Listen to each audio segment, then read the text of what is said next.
Welcome to Free Thoughts. I'm Trevor Burrus. Joining me today is Cathy Young, Cultural Studies Fellow at the Cato Institute and contributing editor to Reason. Today we'll be discussing her article from the December 2021 issue of Reason, Yes, It Was an Evil Empire. Welcome to Free Thoughts, Cathy. Thank you. It's a pleasure to be here.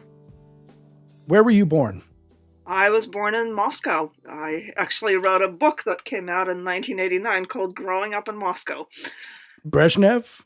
Yes, that was, I was born in 1963, which was right on the cusp of the Khrushchev and Brezhnev era. Of course, I don't remember anything of the Khrushchev era. But yeah, I grew up in the late 60s and 70s under Brezhnev, and it was the era of what later came to be known as the Great Stagnation, when it seemed like nothing would ever change.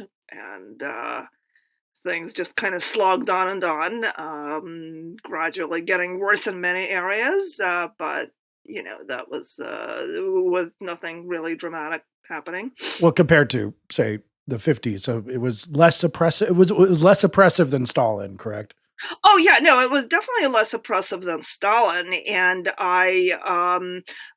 as a teenager, I sort of got to know a little bit about the Stalin era, not only from reading. My parents were among those people who, while they were not openly dissidents, they did have forbidden literature in the house sometimes, including the Gulag Archipelago by Solzhenitsyn, which my dad borrowed from somebody for like 3 days and which was sort of very quickly devoured.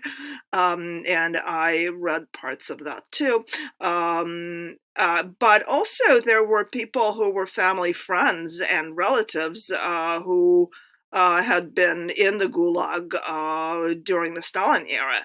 And actually, my own grandparents, my father's parents, were sent to the labor camps in I think it was in 1949. And when my father was 14 years old, and that was a pretty bad thing to happen, obviously for all sorts of reasons. But among other things, there were things like, there were relatives who crossed the street when they saw him because it was dangerous to be associated with somebody whose parents were in prison. And the lucky thing, so to speak, which saved him from going to an orphanage, which was generally a terrible place, was that his older sister, was, of age and therefore could be an official caretaker. The thing that was kind of ironic is that unlike the vast majority of people who went to the Gulag in the Stalin era, my dad's parents had actually done what they were accused of doing, which is they belonged to a sort of underground Zionist group that was planning to get out and emigrate to Israel. And there was apparently some kind of arrangement to smuggle them across the border, which, apparently there was an informant in the group, and, everybody got arrested. And my grandparents, I think, spent 4 years in the Gulag. They got out early because Stalin died, and that was obviously lucky. But there were other people who, I knew about by sort of word of mouth. Like my mother had a colleague at work whose father, I think, spent something like 10 years in the camps. Because during the war, in 1941, when Stalin was giving a radio address, like many other people at the time, they lived in a communal apartment where there were several families, and there were people gathered around the radio listening to Stalin. And this was obviously in the middle of the German invasion. And this woman's father made a remark along the lines of, like, my God, Stalin sounds so terribly depressed. And, which is not really that, remarkable.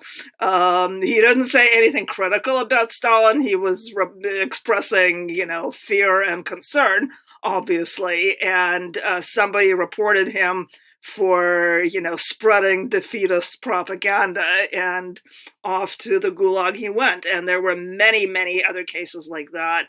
Um, so yeah, I heard all those stories. I certainly knew about the Stalin era, and the compared to that, we certainly had a lot of freedom. There was much more cultural freedom in the sense of at least some degree of access to Western culture. There were, American movies that sometimes played in the theaters. Actually, more Western European, I think, than American, but occasionally it was American ones as well. There was it was just in many many ways it was much freer than in the Stalin era, but even so, it was quite a repressive society. I mean, one of the things I can tell you is that as a child, when my parents started talking in front of me about, the fact that they were very critical of the regime that we lived under, that, in contrast to what they were telling me at school, we were not actually terribly lucky to have been born in the Soviet Union, that it wasn't really the workers' paradise. And when I was maybe 9 years old, my mother would tell me, just remember never to mention to anyone at school what we tell you at home.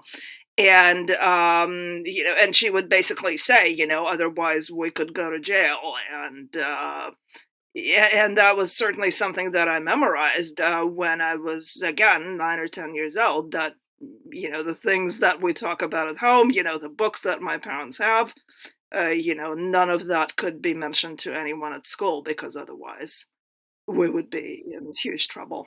Well, it seems that that's one of the underappreciated, even definitely in the Stalin era, but even in the Khrushchev Brezhnev era and after, that the regime gave individual people a ton of power to, say, rat on their neighbor if they didn't like their neighbor for Oh, some reason, absolutely. or if they did exist in some sort of bureaucratic level, they had the ability to grant favors or take them away. And that was the kind of positions you were going for. So it empowered people to just lie and get rid of people they don't like, but also to use those positions for their advantage. And that's the form of corruption that kind of becomes just endemic to the whole Oh, society. absolutely. Yeah, absolutely. Yeah, and it's kind of remarkable that the power and the access to sort of special favors was not really limited, for instance, to, ranking party members, of whom, by the way, there were a great many, because every city, every district inside every city had its own party structure. So that, for instance, if you were the head or the deputy head even of the local party committee, you certainly had a lot of power on that level. But even people who had access to rare goods, for instance, which could be anything, if you worked inside the trade system, which was controlled by the government, you had a lot of power by means of being able to sell things on the black market, or just, give them out as favors. So that was, and of course, you did run the risk occasionally of getting arrested for corruption when they wanted to make a show of, fighting corruption, and so on. But generally speaking, if you were working in the trade system and you had enough connections to protect you, you had it made. And it's kind of interesting that money per se wasn't totally meaningless. Like, if you were one of the relatively few people who made a lot of money by Soviet standards, for instance, if you were a writer whose books were selling well, or, a scientist who was highly paid, because that was one of the relatively few highly paid positions. It's not that you couldn't do anything with money, but what you could do with money was very limited compared to what you could do with connections. So connections were really everything. Do you remember what you were taught about America? In this, and two things in particular, like, one, what was the image of America, and then two, how did they explain seeming American abundance to you as a school child? It wasn't just American abundance, but Western abundance in general. I I think generally the way to explain it was that, well, the things that you may sometimes see, it's really just a front. It's covering the, underbelly of widespread poverty and so on and so forth. I remember that there was an amusing incident in when I was, I think, in fourth grade.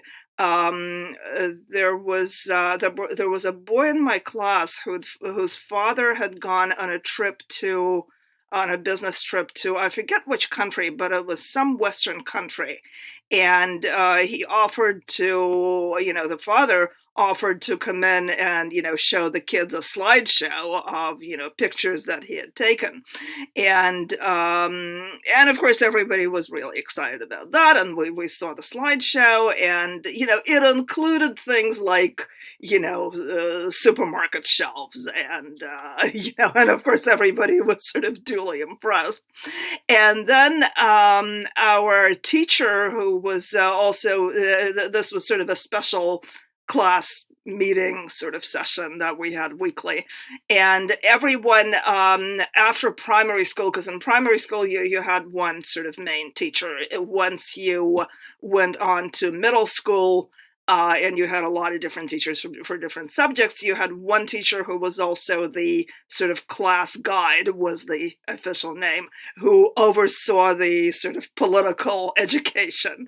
And our class guide, who was the geography teacher, happened to be, I mean, he was basically a Stalinist. I mean, I remember him, because we had those weekly meetings, and I remember him sort of ranting about Solzhenitsyn and how, they should have shot him instead of, sending him abroad.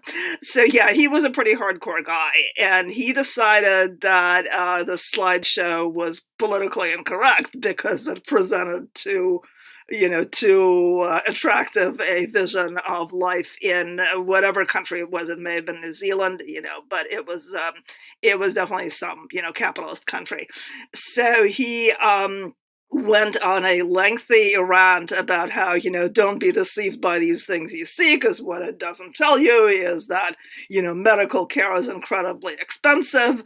And, he had some sort of booklet in which, he rattled off, this is how much you pay for a hospital bed. And of course, it's funny because when he said a hospital bed, I'm sure he envisioned a sort of Soviet-style hospital with like 12 beds in a single ward, and it really couldn't occur to him that probably the money that he was the amount of money that he was mentioning was referring to a private room in a hospital. And of course, he didn't say anything about people having health insurance, so it was just this idea that it was like incredibly expensive and unaffordable to get a hospital bed and stuff like that. So basically, he really felt that he had to neutralize this overly attractive vision of abundance. So yeah, I think that was one. So how did people like him, very firm believers, unlike your parents, and the party maybe in official communications, how did they explain the deprivation that was obvious to everyone in terms of lines for food and not having, say, sausages for a couple weeks or something? How did they explain that as something? It couldn't be communism. It had to be something different, right? Right, right. Well, it was basically that, people were insufficiently conscientious, and, there was far too much, irresponsibility everywhere. And there were, some people, unfortunately, were still dishonest and, selling stuff on the black market, as if, obviously, if there had been an adequate supply of goods, there wouldn't have been a black market, but that doesn't seem to cross anyone's mind. And, but, I think it's more that I don't think there really was an acknowledgement per se that things weren't working. I think it was one of those things that, everyone knew on a personal level, but, that was never, again, to the extent that it was acknowledged, it was always along the lines of, well, unfortunately, we still have people with irresponsible attitudes who, either slack off or, skim off the top to, give stuff to their friends and relatives. And that's why, we unfortunately have these failures of, the supply lines to the trade system. And this is why also periodically they would arrest and jail someone for skimming, doing things that everyone else was doing. But I think that was meant to show the people that, yes, we're trying to take care of this problem. But it's interesting that on a sort of personal level, people blame, like a lot of people didn't really blame communism per se. It was always a matter of, finding some culprit to blame. And communism was kind of abstract, and to many people, it didn't even occur to question the system itself. So, for instance, in Moscow, a lot of people came in from other towns, sometimes as far as 4 hours away by train. People would come in on weekends to shop for food because the supply in their towns was completely abysmal. You really had to line up outside the store at 7 a.m. if you wanted to buy anything, because by 9 it would all be gone. So people would come in, and there was a lot of resentment among people in Moscow toward these people from out of town who came in to shop for food, because, the idea was that apparently, that's why there's not enough left for us, because all those people from other towns come in and take everything. And my mom had an experience where she was standing in line for I think it was something like condensed milk or something, and there was a woman, an old woman who was sort of shabbily dressed and obviously looked like somebody from out of town. There was, you could sort of tell the Moscow look versus the out of town look. And this woman was buying what people decided was too many cans of condensed milk, and people actually started yelling at her and going like, there's not going to be enough left for us. And, you obviously, you out of town people, you come in here and you rob us blind. And my mom just felt really bad and said something like, you really should be ashamed of yourselves. Here's an old woman, instead of like offering her help carrying those cans of milk, you're yelling at her. And of course then people started yelling at my mom. So, but that was the thing. That was, people looked for culprits much closer to home than, the system, because again, the system was kind of abstract. Exactly. And, so that in your article in Reason, you address this sort of strange phenomenon. I mean, I was born in 1980, so I kind of remember communism from this side of the pond. But, you kind of thought that this sort of demon was buried and it wouldn't come back, which I guess was naive, because, at some point, everyone who actually remembers what it was like to live under communism will be dead, and then it will come back again, if nothing else. Yeah. But we're seeing actual communists coming out and saying the Soviet Union was a women's rights paradise. Oh yeah.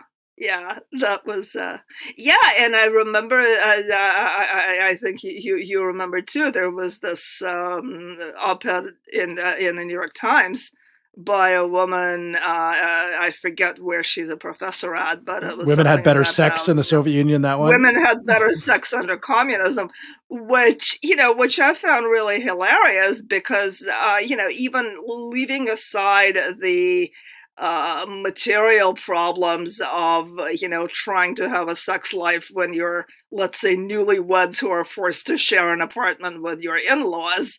And, you may not even have a private room. You may just have, a part of a room that's curtained off from your mother-in-law. I mean, imagine how sexy that is, And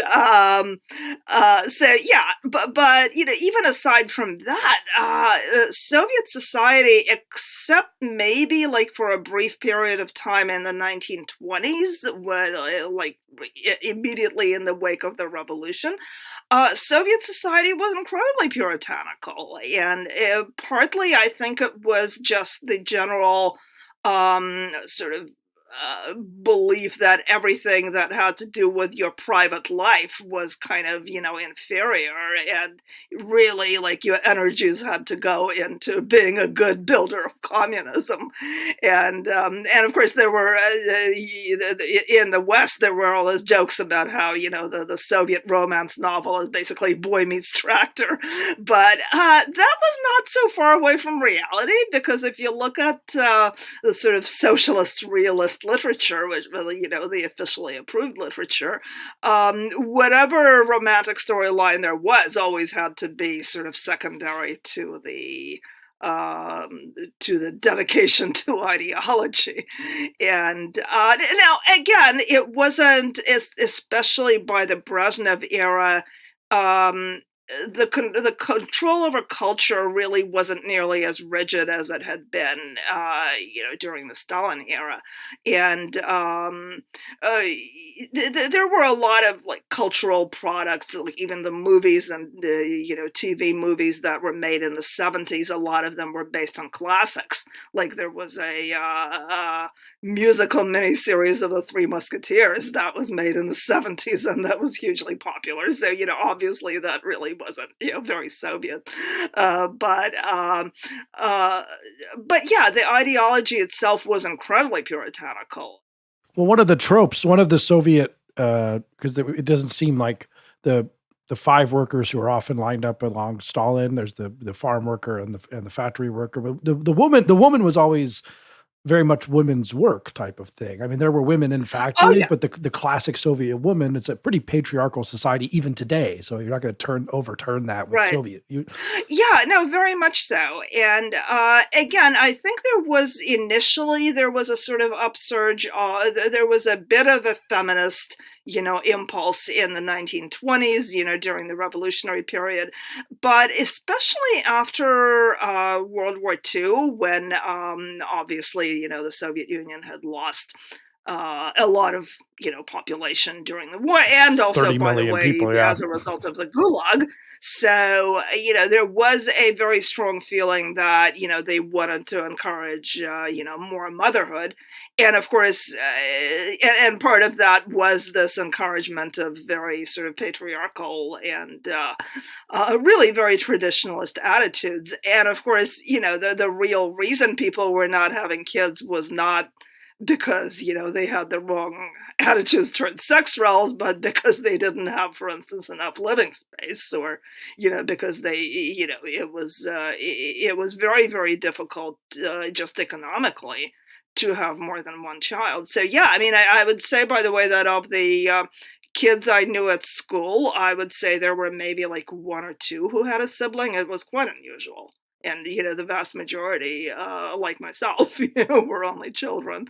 And, but yeah, as part of, like, encouraging more motherhood, there was a very, very kind of sexist ethos. And at school, for instance, we had this very traditional division of, we had home economics for girls, and we had, shop for boys. So it was really, in that sense, very, very traditionalist. Now there are other people who have claimed, kind of stunningly, that in terms of racial hierarchies, that the Soviet Union also did better than the United States. Now, obviously, the United States has a horrible system of oppression of race that continued, and to many ways continues to this day. But you talk about this Robert Robinson person who I had not encountered this story before. Yeah, it's a fascinating story. Yeah, that was a fascinating story that I came across while I was researching this piece. And actually, it started with something that I saw on Twitter. Somebody had a screenshot from a book saying, look how advanced the Soviet Union was with regard to racism, and no wonder the Western capitalists had to, like, demonize it in every way they could. And the screenshot was from a book which I later tracked down, and it was about a case in which a Black American auto worker who went to the Soviet Union in the 30s to take a job, um, who was attacked in the cafeteria by two white Americans who, didn't like a Black guy sitting next to them. And the white Americans were actually put on trial for a racist incident, and then were expelled from the Soviet Union. They were Americans, and I think they were all from Detroit. And this was also made into a huge case, apparently, in the Soviet press, where they were contrasting the sort of ingrained racism of these Americans with the commitment to racial equality that existed in the Soviet Union. And this person was incredibly impressed by this story. And I actually, interestingly enough, I found a book which was written by a professor of education. I forget his name, but from Indiana. Derek R. Ford. Derek R. Ford, Politics and Pedagogy in the Post-Truth Era, Insurgent Philosophy and Praxis. There's a scintillating academic title for you. Oh, yeah. So, yeah, and I haven't read the entire book, but, judging from that excerpt, it's very pro-communist. And then I started trying to track down the story itself, and I had a difficult time doing that because this guy managed to get the black person's name wrong. I mean, talk about the irony, right? Like you're a white progressive academic, telling this edifying story about, Soviet anti-racism, and, you get the black person's name wrong because you can't be bothered to, read the story carefully enough. And yeah, so so he got the name wrong, and I found the actual person whose name was Robert Robinson, not Robertson, as the book claimed. But it turned out to be a fascinating story, really, because this guy was a Black American who did, in fact, go to the Soviet Union in, I think, 1931. Because he felt that, maybe he would have a better life there. And yeah, of course, at the time, he obviously racial segregation and, racism was a really, really terrible problem in America.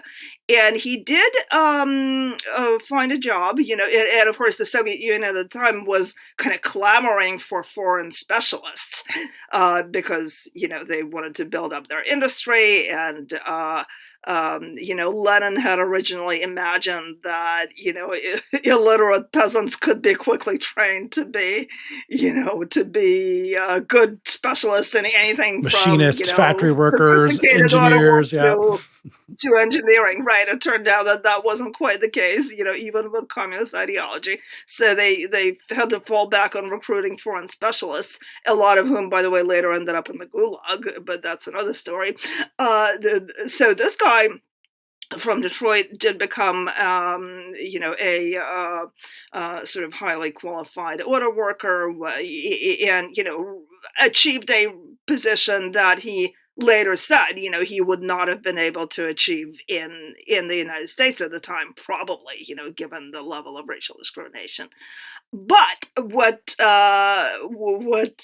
this book didn't really reveal is that this person later spent pretty much, well, thankfully not the rest of his life, but the next 40 years trying to get out of the Soviet Union. Because, as Stalinism solidified and, things became more and more repressive, and he saw, other Americans around him getting arrested one by one, including some of the other, Black people who were working in the Soviet Union. And he realized that, things were getting really bad. And it was also, he was sort of in additional jeopardy because he was a practicing Christian. And that was something that was very much frowned upon. And when he tried to get permission to return to the United States, they wouldn't let him. And well, not only that, but he also he ended up, by the way, he did eventually manage to return to the United States in the 70s. So, he basically spent 40 years living in the Soviet Union. and the vast majority of the time unwillingly, and a lot of the time fearing that he was going to be arrested and sent to Siberia. Now, all this makes sense. And he also wrote a book after he returned. Yes, and Black on Red, 1988. Black on Red, yeah.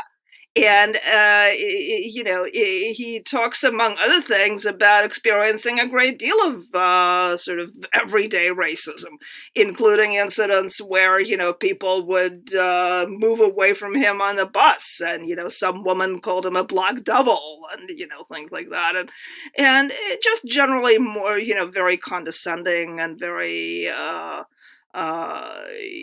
kind of objectifying, in a sense, attitudes where he was useful only as a symbol of the, black people's struggle against capitalism, but no one was really interested in treating him as an individual. Well, so we have this strange communist nostalgia coming from Westerners and academics, of course, but it seems we also have an increasing amount of communist nostalgia coming from Vladimir Putin himself and possibly average Soviet or Russian citizens, sorry. That seems resurgent to kind of move it up to present day in terms of maybe Putin changing his mind or he has said that the fall of the Soviet Union was the biggest human rights catastrophe of the 20th century or something. I can't remember what the exact words, but geopolitical. That was, yeah. So, I mean, and he has reasons maybe to be nostalgic given his position during the Soviet times. Yeah, well, I'll tell you though, Putin is a complicated case in that sense because I think his nostalgia, it's always difficult for me, like when I look at these statements that Putin makes, these sort of ideological statements, it's always hard to tell, how much of that is what he personally believes and how much of that is for public consumption, because I think to a very large extent, if you look at his career, his post-Soviet career, I think a lot of it is just really the pursuit of personal enrichment and power. And I think the ideology in many ways is really just a cover for that. And the ideology is an attempt to find this, ideological organizing principle to build, this new authoritarian society around. I think he knows that an authoritarian society needs some sort of, raison d'etre beyond just, the people at the top having power and wealth and handing it out to their cronies. From his standpoint, the best way to, justify his regime is with appeals to, and it's interesting because it's a really kind of schizophrenic mix of appeals to, this nostalgic vision of the Soviet past and appeals to imperial Russian greatness.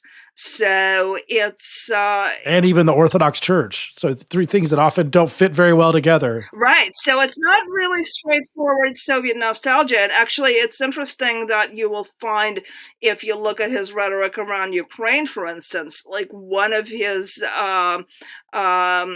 arguments for why Ukraine is not a real country, so to speak, is that it was first granted independence by Lenin.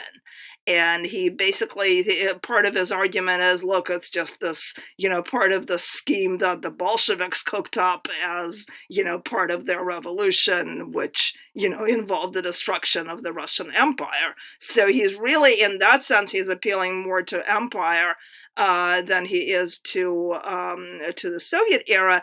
But I think the unifying kind of principle is this national greatness idea, whether it's Soviet national greatness, the victory over Nazism, or it's imperial, the Russian imperial state. And it's also this sort of not even really anti-capitalist, but anti-individualist kind of ethos, because the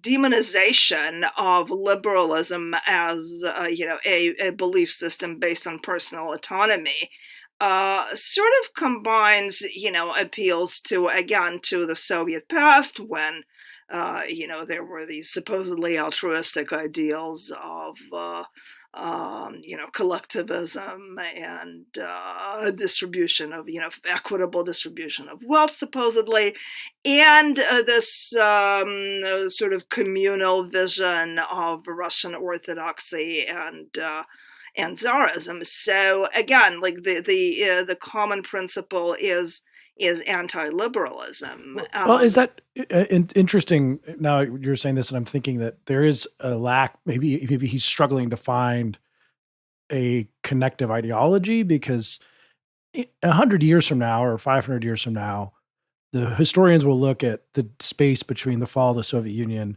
and, let's say, now 30 years as a blink of an eye, and they will construct. They will say when the Soviet Union fell, you had all the corruption we discussed, all the people who had achieved party status by trading favors, and they all became the oligarchs, and they just sort of continued this stratified Russian society. They chose Putin as the one to keep this going as long as they could continue to suck the country dry. But they didn't have anything to give the people, like the false ideology of communism, to say this is what we're doing.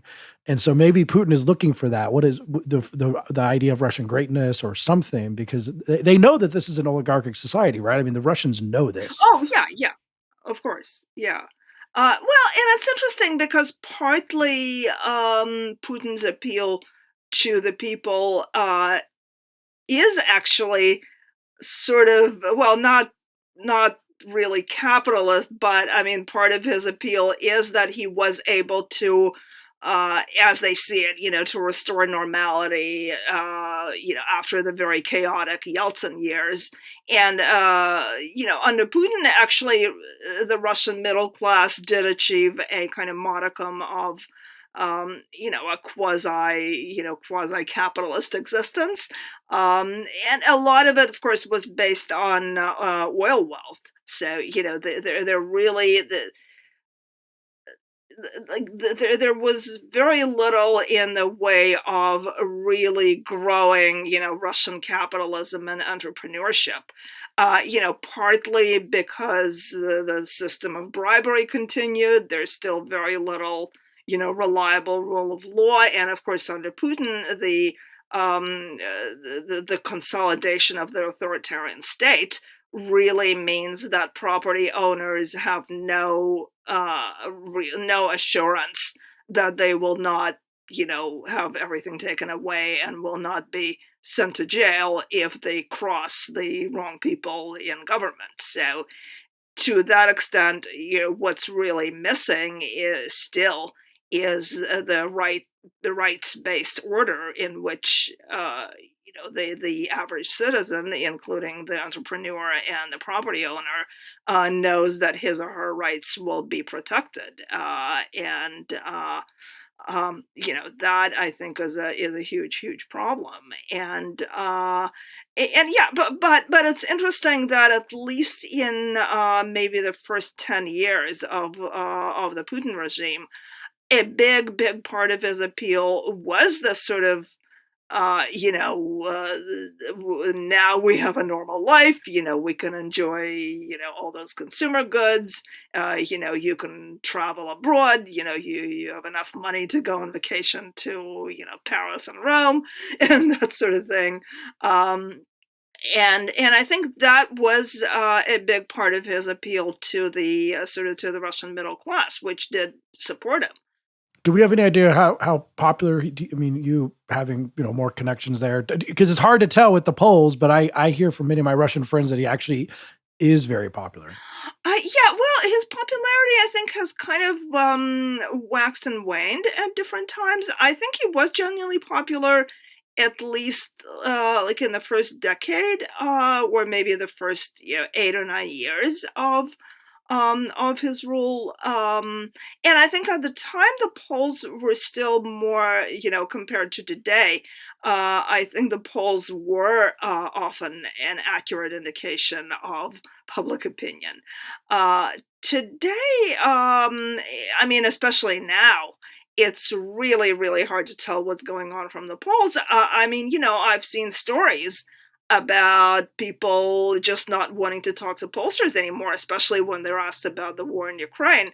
Um, because like people have very explicitly said, what, am I crazy? Like you know my phone number. Obviously, you know who I am, and I'm going to tell you what I think about the special operation in Ukraine. Like, no thanks, I'm not crazy, and then they hang up. So a lot of people, and I think from those comments you can sort of gauge that at least some people obviously have an opinion that they consider politically unacceptable, and which is kind of interesting. And other people don't even bother to say that; they just hang up and they basically say, I don't do polls, or sometimes they curse at the person who's calling, and so there's definitely, I mean, the fear of saying the wrong thing is definitely back, and it's back for a good reason, because now they have this law where they can put you in prison for 15 years, up to 15 years for discrediting the prestige of the Russian armed forces, and the special operation. And there was already a case in which a teacher got arrested because she said something in class in opposition to the war, and one of the students recorded her on his phone and reported her to the authorities, and now she's facing seems like old times, right? Seems like old times. Except seems like old times, except with smartphones, because back in my day, I mean, even a tape recorder was a kind of unthinkable luxury. I mean, my uncle had one of those very old-fashioned cassette recorders, but the reel-to-reel ones. The big bobbins with tape, and that was even that was considered a luxury. I think I was still in the Soviet Union when I saw my first small audio cassette recorder, and not many or anything, just sort of the size that you could hold in your hands, and and I'm like, wow, that's amazing. Like, they actually have that abroad. But of course now everybody has a smartphone, and you can easily record somebody's undesirable comment and report them to the police. So today it's very, very difficult to say what public opinion is, to what extent people buy this, Russian greatness vision. But, there has been a lot of just really kind of deranged ideological stuff that's been circulating in Russia for the last 10 or 15 years. It's actually an article that I'm working on. Like, there's a whole genre of sort of speculative fiction that could be summed up as, World War III happens and then Russia rules the world. So, it's that sort of stuff, and it's been encouraged by the government. It's going around, and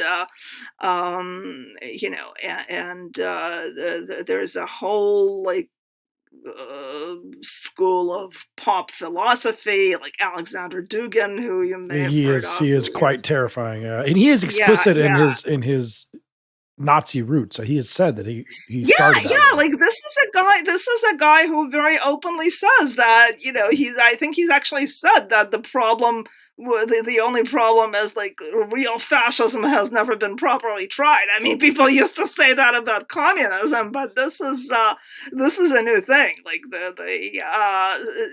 I think he has also sort of explicitly said that the key to his vision is sort of the fusion of, like, the best of communism and fascism. So this is great, and this is I don't know how accurate it is, because some people have claimed that he's, like, Putin's guru.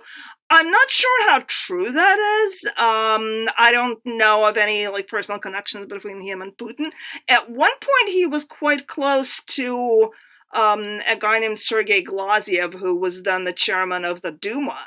So he definitely has had connections to the government. And, even if it isn't Putin personally, that's still pretty scary.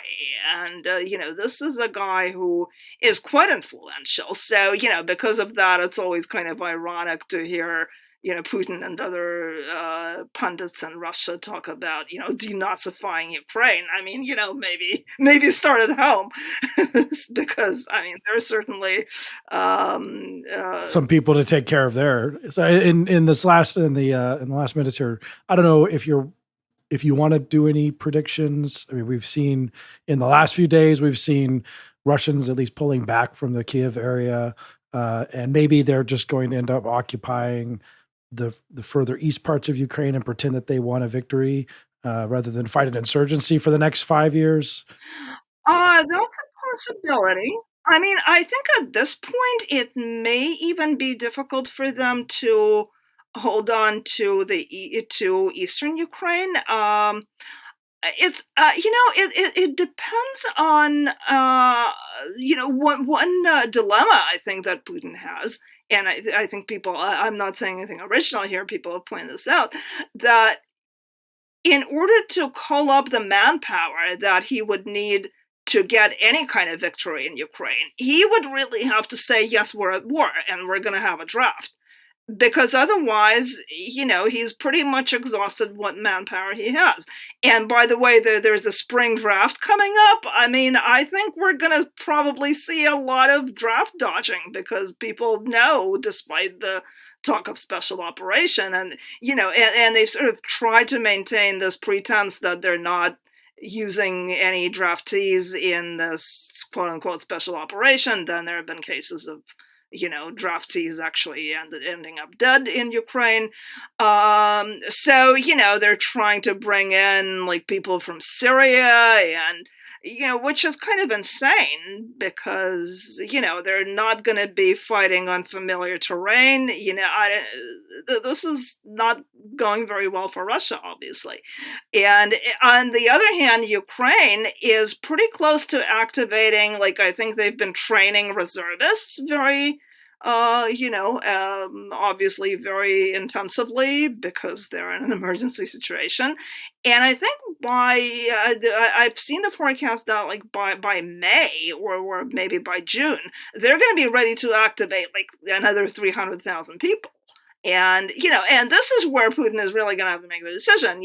Does he openly declare that this is a war and, institute an actual universal draft where, they're going to call up the reservists? And that's not going to be popular because, one thing that I have seen, and I actually find that convincing, that in spite of these polls, which supposedly show a high level of support for the war, there are not very many like spontaneous expressions of support for it. Like, I've seen people say that in 2014, when they took over Crimea, to which a lot of people in Russia really do have an emotional attachment. A lot of them have spent their vacations there because that was pretty much like the one decent place in the Soviet Union where you could go on vacation. And at the time, there were apparently like a huge number of cars were sporting, Crimea is ours, bumper stickers and stuff like that. And there are not many of those, like the bumper stickers with the Z, which symbolizes this campaign, has really not been showing up a lot. I mean, I've seen people say that they've seen more anti-war graffiti than they have Z bumper stickers. I've also seen, interestingly enough, there was a video that somebody compiled of Russians on like TikTok and Instagram complaining about their cars being vandalized when they, after putting on a pro-war, a Z bumper sticker. So I think there's a lot of kind of undercurrent of anti-war sentiment. And certainly I don't think anyone is going to be particularly anxious to go to fight in Ukraine. So I think the draft under this, in this situation is going to have a lot of problems, especially if there isn't some kind of guarantee that, we're not going to send you to Ukraine. So I don't know. In terms of predictions, I've seen people predict that this could be like the beginning of the end of the Putin regime. But I think it's so uncertain at this point that I really don't want to predict anything.